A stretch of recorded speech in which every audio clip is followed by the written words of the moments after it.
GNT के इस खास पेशकश में आपका स्वागत है। मैं हूं आपके साथ पूजा पाराशर। अमेरिका में एक बार फिर से ट्रंप युग आ चुका है। डोनाल्ड ट्रंप दूसरी बार राष्ट्रपति पद की शपथ लेने के बाद से ही एक्शन में आ चुके हैं। उनके एक के बाद एक लिए गए फैसले से दुनिया में हलचल मच गई है। मैक्सिको, कनाडा से लेकर चीन तक को लेकर ट्रंप की सख्ती सामने आई है। दरअसल रूस यूक्रेन युद्ध को रोकने को लेकर भी ट्रंप अपना रुख साफ कर रहे हैं और इसके लिए प्रेशर पॉलिसी इस्तेमाल करते हुए अब नजर आ रहे हैं। सवाल यह है कि क्या ये दुनिया में बदलाव का प्रयोग है? भारत के लिए कैसा है ये संयोग? इसके बारे में भी आगे जानेंगे, तो देखिए हमारी ये खास पेशकश ट्रंप राज 2।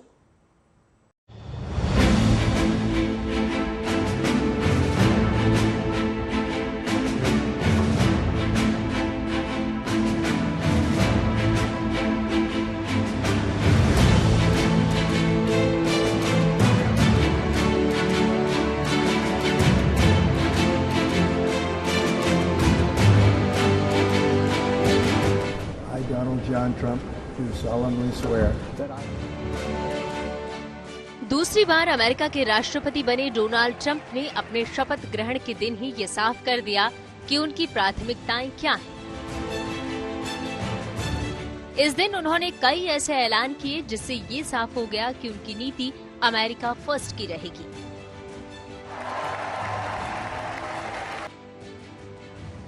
ट्रंप के दूसरी बार राष्ट्रपति चुने जाने के साथ ही दुनिया के बाकी देशों के साथ अमेरिका के रिश्तों को लेकर चर्चा शुरू हो गई थी। उम्मीद की जाने लगी थी कि ट्रंप के दूसरे कार्यकाल में बड़े बदलाव देखने को मिल सकते हैं और शपथ ग्रहण के साथ ही ट्रंप ने अपने इरादे भी साफ कर दिए। 20 जनवरी को 47वें राष्ट्रपति पद की शपथ लेने के साथ ही उन्होंने देश से लेकर विदेश तक अमेरिकी नीतियों में कई बड़े बदलाव लाने की बात कही। ट्रंप ने शपथ लेने के सिर्फ 6 घंटे के अंदर ही बाइडेन के 78 फैसलों को पलट दिया, जिनमें मुख्य रूप से WHO यानी वर्ल्ड हेल्थ ऑर्गेनाइजेशन से नाता तोड़ने का ऐलान शामिल है। ट्रंप इस बात से नाराज थे कि अमेरिका से करीब 300 गुनी ज्यादा बड़ी आबादी होने के बाद भी चीन WHO को अमेरिका के मुकाबले 90 गुना कम फंड देता है। इसके अलावा उन्होंने जलवायु परिवर्तन पर पेरिस समझौते से भी हटने का फैसला किया। उन्होंने इसे एक तरफा अनुचित समझौता करार दिया।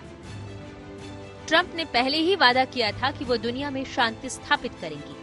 ट्रंप ने चेतावनी दी थी कि अगर 20 जनवरी को उनके कार्यभार संभालने तक गाजा में हमास के बंधक बनाए गए इजरायली बंधकों को आजाद नहीं किया गया तो मिडिल ईस्ट में भारी कीमत चुकानी पड़ेगी। ये अल्टीमेटम न सिर्फ हमास के लिए चेतावनी थी, बल्कि इसे इजरायल के प्रधानमंत्री बेंजामिन नेतन्याहू पर भी दबाव बनाने के रूप में देखा गया, जिसके बाद दूसरा युद्ध विराम समझौता हुआ। इसके बाद ये उम्मीद की जाने लगी कि ट्रंप रूस यूक्रेन जंग को खत्म कराएंगे। ट्रंप ने इसको लेकर रूस के राष्ट्रपति व्लादिमीर पुतिन और यूक्रेन के राष्ट्रपति वोलोदिमीर ज़ेलेंस्की से बात करने की बात कही। साथ ही आगाह किया है कि अगर रूस यूक्रेन से युद्ध खत्म करने के मुद्दे पर बातचीत के लिए आगे नहीं आता है तो उस पर टैरिफ और प्रतिबंध लगाए जा सकते हैं। If Vladimir Putin doesn't come to the table to negotiate with you, will you put additional sanctions on Russia? Sounds likely. And Yeah. do you think that the war should be frozen currently along The with war the should have never guidelines? started. If you had a competent president, which you didn't, the war wouldn't have happened. The war in Ukraine would have never happened if I were president. But that couldn't happen because the election was rigged. हालांकि रूस Ukraine जंग को रोकना कैसे संभव होगा ये कहना बेहद मुश्किल है, क्योंकि ट्रंप यूक्रेन को हथियार देने के मुद्दे पर सीधे तौर पर कुछ नहीं कह रहे। Well, we'll look into that. We're talking to Zelensky. We're going to be talking with President Putin very soon. And we'll see how it all happens. We're going to look at it very soon. One thing I do feel, the European Union should be paying a lot more than they're paying because under Biden, I mean, we're in there for $200 billion more. Now, it affects them more than it affects us. We have an ocean in between, right? Little thing called an ocean. The European Union should equalize. We're in there for $200 billion more than the European Union. I mean, what are we, stupid? सवाल ये है कि Trump के लिए रूस Ukraine जंग रोकना वाकई आसान होगा? क्या वाकई पुतिन और ज़ेलेंस्की इसके लिए मान जाएंगे? यह है कि प्रेसिडेंट ट्रंप ने कहा है कि वो वॉर्स के खिलाफ है। तो देखिए, पहले उन्होंने कहा है कि जो यूक्रेन और उसका रशिया का है उसको वो जल्दी खत्म कर देंगे, तो उन्होंने उसके बारे में भी कहा है। दूसरी चीज, डावोस में बोलते हुए भी कहा, मिडिल ईस्ट के वॉर के बारे में उनको क्रेडिट ले लिया, क्योंकि उनके जो वो चाहते थे उसके पहले ही वॉर जो 20 जनवरी के पहले ही बंद, एक कटली सीज फायर हो गई। तो ये आप सोच सकते हैं कि ट्रंप ने अपनी तरफ से काफी कुछ शुरुआत की है, और उनका टारगेट जो है वो मेनली है 2026, जहां पर अमेरिका जो है 250 साल अपनी इंडिपेंडेंस के बनाएगा। तो उसमें वो दिखाना चाहते हैं लोगों को कि जो मैंने वादा किया है मैं उसको निभाऊंगा। राष्ट्रपति पद के शपथ के साथ ही डोनाल्ड ट्रंप ने कई सख्त संदेश भी दिए हैं, जो खासकर मैक्सिको और कनाडा के लिए है। मैक्सिको के लिए ट्रंप ने ये ऐलान कर दिया है कि 1 फरवरी से उस पर अमेरिका 25% टैरिफ लगाएगा। इसके अलावा उन्होंने ये भी साफ कर दिया है कि अब मैक्सिको की खाड़ी का नाम अमेरिका की खाड़ी होगा। शपथ ग्रहण के दिन ही उन्होंने मैक्सिको की सीमा पर इमरजेंसी का ऐलान भी कर दिया। I will declare a national emergency at our southern border. All illegal entry will immediately be halted, and we will begin the process of returning millions and millions of criminal aliens back to the places from which they came. We will reinstate my Remain in Mexico policy. And I will send troops to the southern border to repel the disastrous invasion of our country. दरअसल America में अवैध प्रवासियों का सबसे बड़ा रास्ता Mexico ही है। America में मैक्सिको के 40 लाख अवैध प्रवासी रहते हैं। अमेरिका में बढ़े क्राइम के लिए उन्हें जिम्मेदार माना जाता है। माना जाता है कि मैक्सिको की वजह से अमेरिका में नशा का कारोबार फल फूल रहा है। इसलिए मैक्सिको की सीमा पर इमरजेंसी लगाने के साथ ही वहां सैनिकों को तैनात कर दिया गया। मैक्सिको के अलावा कनाडा को लेकर भी ट्रंप के तेवर कड़े नजर आ रहे हैं। कनाडा को अमेरिका का 51वां राज्य बताने वाले ट्रंप ने कनाडा पर भी 25% टैरिफ लगाने का ऐलान किया है, जो 1 फरवरी से लागू होगा। ट्रंप ने चीन को भी संदेश दे दिया है। चीन पर भी अमेरिका का 10% टैरिफ लगाने का विचार है। टैरिफ दरअसल किसी देश से आयात किए गए उत्पादों पर लगाया जाने वाला टैक्स है।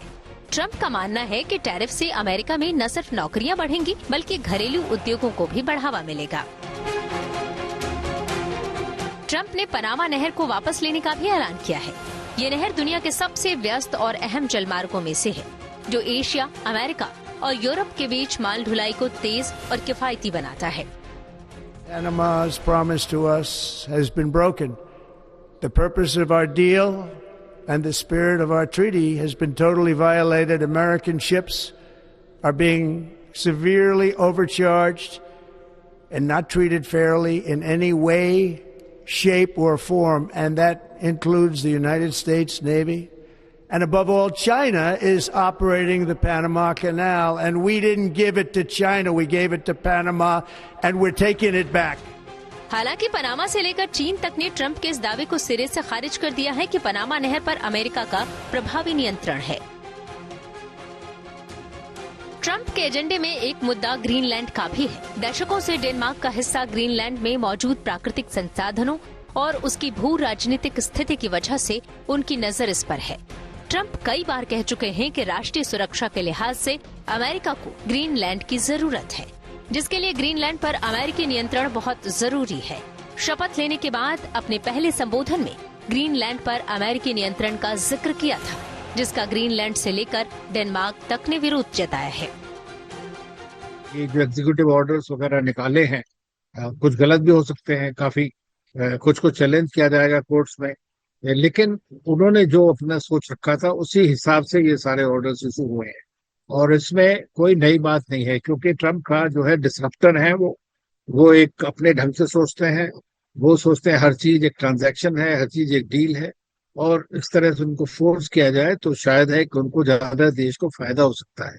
बस हर चीज उनकी जो है वो अमेरिका फर्स्ट पॉलिसी के तहत चल रही है। तो जो भी आप देखें, चाहे इमिग्रेशन रिलेटेड हो, इसका मतलब है कि वहाँ के लोगों को ज्यादा एम्प्लॉयमेंट मिलना चाहिए, ज्यादा उनको अपॉर्चुनिटी मिलना चाहिए। अगर ट्रेड की बात है तो अमेरिका मार्केट एक्सेस करना है तो आपको फेयर टर्म्स पे करना होगा, नहीं तो वो टैक्स लगाएंगे, टैरिफ लगाएंगे। तो ये सारी चीजें जो है उससे से मिली जुली है। राष्ट्रपति पद की शपथ लेने के साथ ही ट्रंप ने कई ऐसे फैसले लिए हैं जिसने दुनिया में हलचल मचा दी। हालांकि फैसलों को लागू करवाने से लेकर दूसरे मोर्चों पर भी ट्रंप के सामने चुनौतियां होंगी। उनमें एक बड़ी चुनौती कैलिफोर्निया में लगी आग भी है। जिसने लॉस एंजलिस में भारी तबाही मचाई है। इस आग से जानमाल का बड़ा नुकसान हुआ है। Bureau report, good news today. Trump राज 2 में दुनिया को लेकर ट्रंप के मिजाज के बारे में तो आपने जान लिया, लेकिन भारत को लेकर ट्रंप राज 2 के क्या संकेत है, अब उसके बारे में भी जान लीजिए। दरअसल ट्रंप के पहले कार्यकाल में प्रधानमंत्री नरेंद्र मोदी और ट्रंप के दोस्ताना के बारे में दुनिया जानती है, और इस बार ट्रंप के शपथ ग्रहण समारोह से भी भारत को खास तवज्जो दिए जाने की तस्वीर सामने आई। अब अमेरिका के साथ भारत का रिश्ता किस ओर बढ़ सकता है, इसके बारे में ट्रंप के कुछ फैसलों के जरिए अनुमान लगाया जा सकता है। John Trump, do solemnly swear.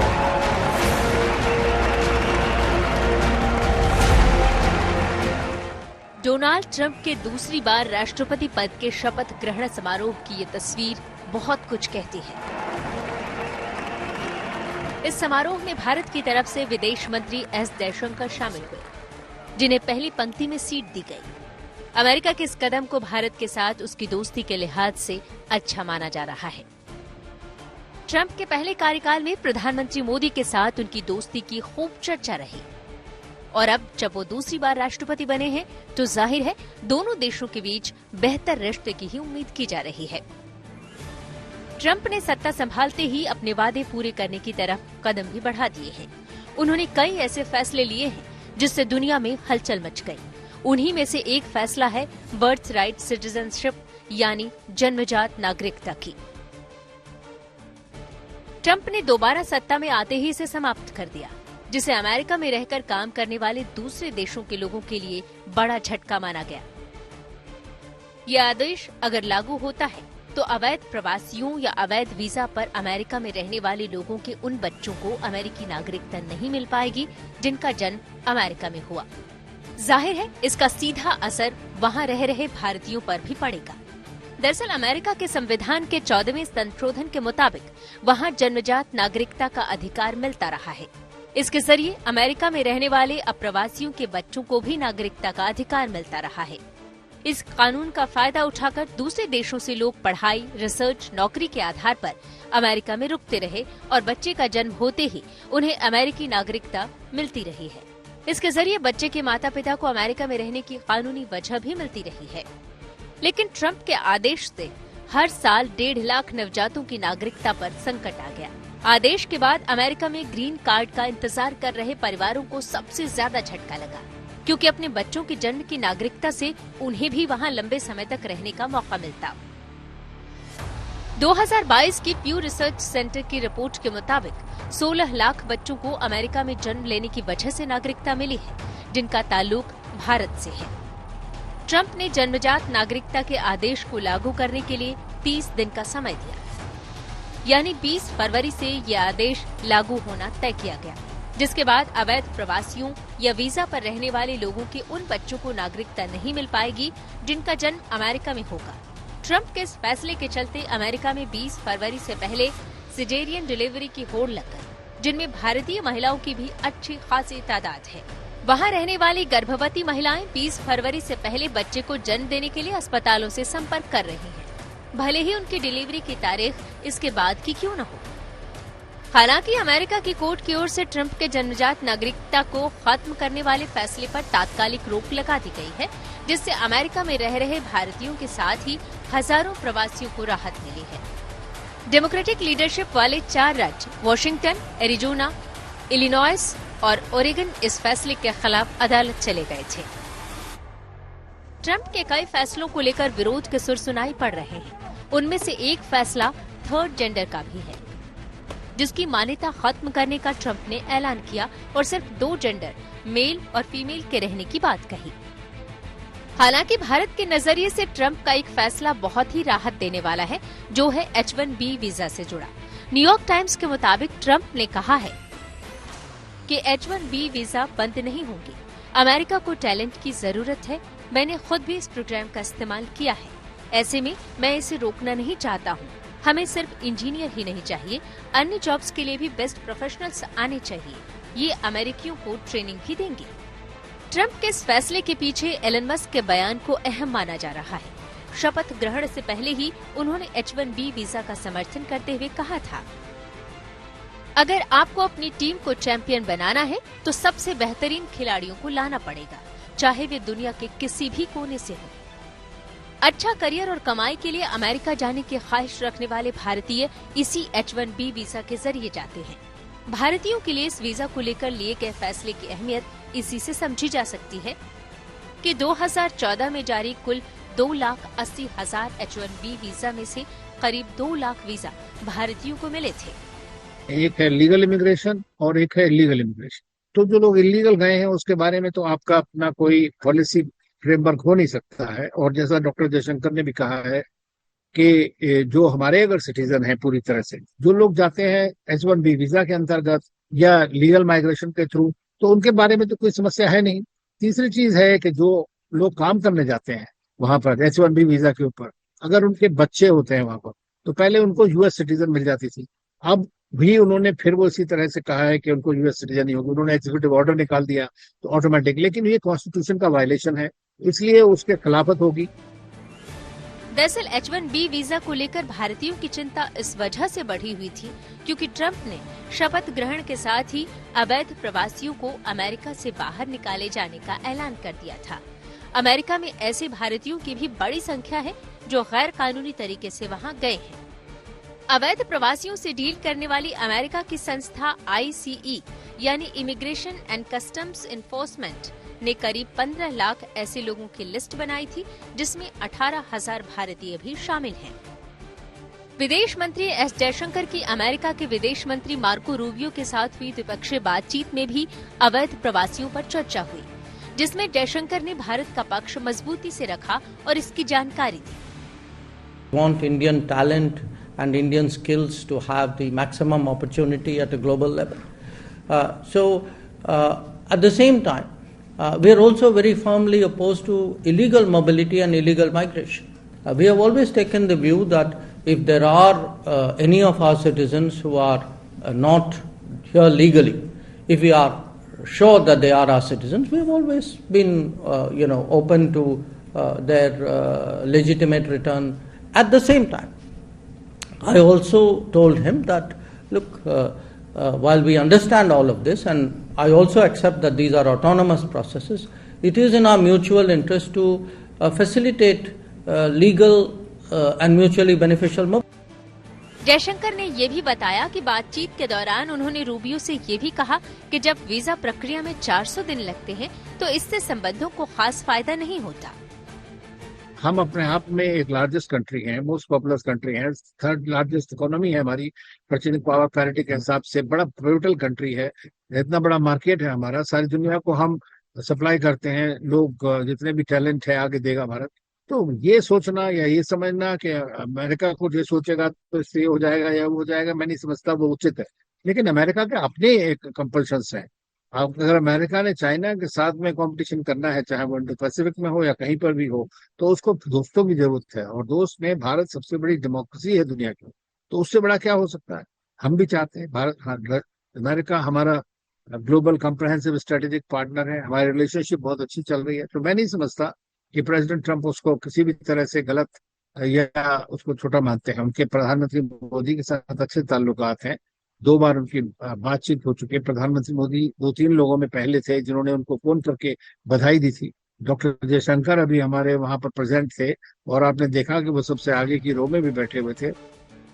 कुल मिलाकर राष्ट्रपति बनने के बाद ट्रंप वादों के मुताबिक बदलाव के रास्ते पर आगे बढ़ने की कोशिश कर रहे हैं।